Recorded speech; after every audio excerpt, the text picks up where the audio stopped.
y'all, it's Christina, your critical care educator here at NAMC. I just wanted to give you guys a quick tour of how to do end-tidal CO2 monitoring on our GE monitors in the rooms. It's a little different than the LifePak ones, and we have them stocked. And I think the number one question I get is like, okay, Christina, that's great, but where is it? So let's go through how to find it and how to use it. So I'm here in the surgical supply room, the one that's across the hall from the charger's office and right next to Lisa Joe's office. And I come over here to this little area right here, kind of like the overflow.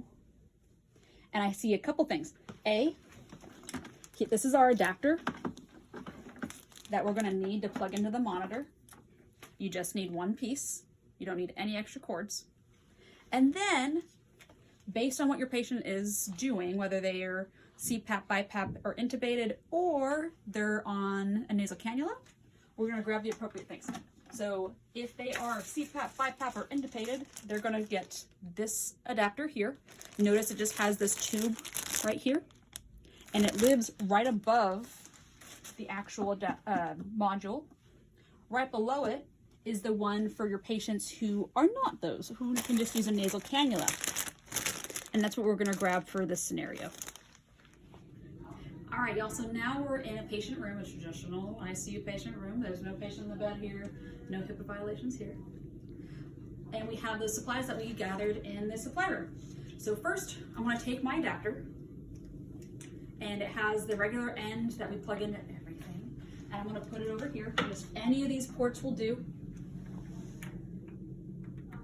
Maybe if I remember to put it in correctly, it'll work better. And then if we look up here on the monitor, it should start to pop up. And notice here that it says warming up. We can't quite use this until it's done warming up because it's trying to sense the CO2 in the room.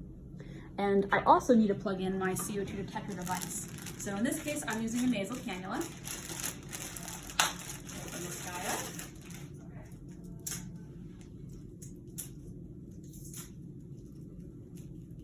So there's two ends to this.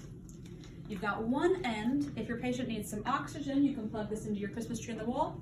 And then this end is gonna go to the actual module on your monitor. So I'm gonna come in closer.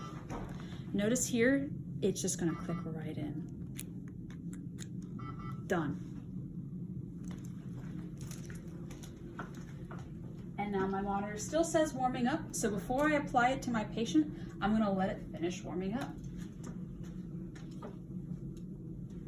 This should take roughly under 30 seconds, but Lord knows how equipment likes to work for us.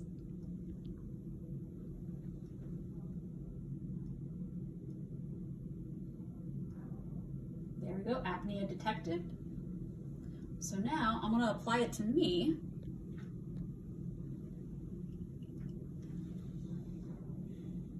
And if we look at the monitor, and I stop talking for a minute, you're actually going to see some good crisp waveforms.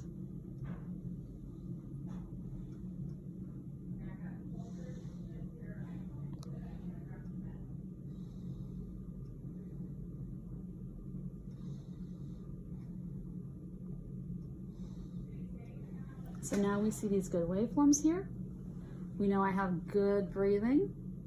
If you want more information about how to interpret these, when to use this, feel free to stop by the office.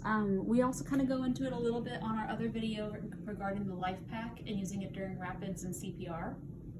But next time anesthesia comes to you at the bedside and says, hey, I need end-tidal CO2, you know where to go. Let me know if y'all need anything. Thanks and have a good shift.